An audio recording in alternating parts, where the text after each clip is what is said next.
اور جب ہمارا ارادہ کسی بستی کے ہلاک کرنے کا ہوا تو وہاں کے آسودہ لوگوں کو فواحش پر مامور کر دیا، تو وہ نافرمانیاں کرتے رہے۔ پھر اس پر عذاب کا حکم ثابت ہو گیا اور ہم نے اسے ہلاک کر ڈالا۔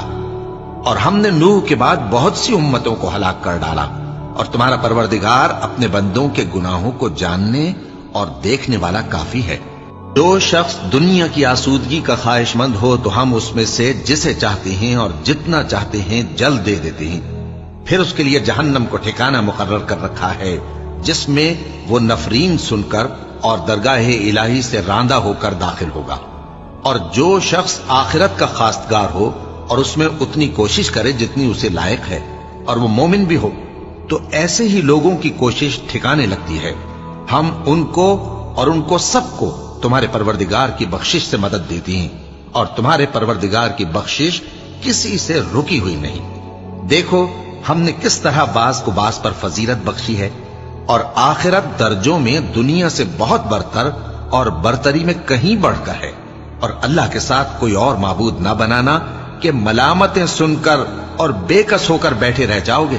اور تمہارے پروردگار نے ارشاد فرمایا ہے کہ اس کے سوا کسی کی عبادت نہ کرو، اور ماں باپ کے ساتھ بھلائی کرتے رہو، اگر ان میں سے ایک یا دونوں تمہارے سامنے بڑھاپے کو پہنچ جائیں تو ان کو اف تک نہ کہنا، اور نہ انہیں جھڑکنا، اور ان سے بات ادب کے ساتھ کرنا، اور عجز و نیاز سے ان کے آگے جھکے رہو، اور ان کے حق میں دعا کرو کہ اے پروردگار، جیسا انہوں نے مجھے بچپن میں شفقت سے پرورش کیا ہے، تو بھی ان کے حال پر رحمت فرما۔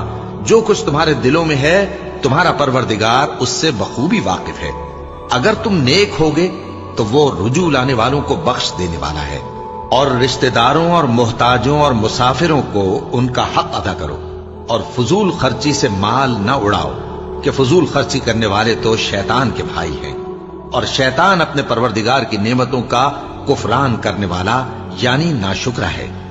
اور اگر تم اپنے پروردگار کی رحمت یعنی فراخ دستی کے انتظار میں، جس کی تمہیں امید ہو، ان مستحقین کی طرف توجہ نہ کر سکو تو ان سے نرمی سے بات کہہ دیا کرو، اور اپنے ہاتھ کو نہ تو گردن سے بندھا ہوا یعنی بہت تنگ کر لو کہ کسی کو کچھ دو ہی نہیں، اور نہ بالکل کھول ہی دو کہ سبھی کچھ دے ڈالو، اور انجام یہ ہو کہ ملامت زدہ اور حسرت زدہ ہو کر بیٹھ جاؤ۔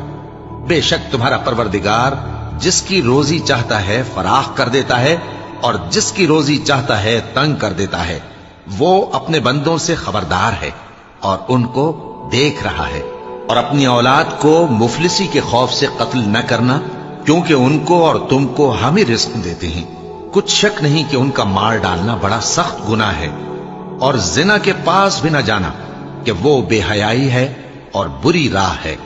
اور جس جاندار کا مارنا اللہ نے حرام کیا ہے اسے قتل نہ کرنا مگر جائز طور پر یعنی بفتوائے شریعت۔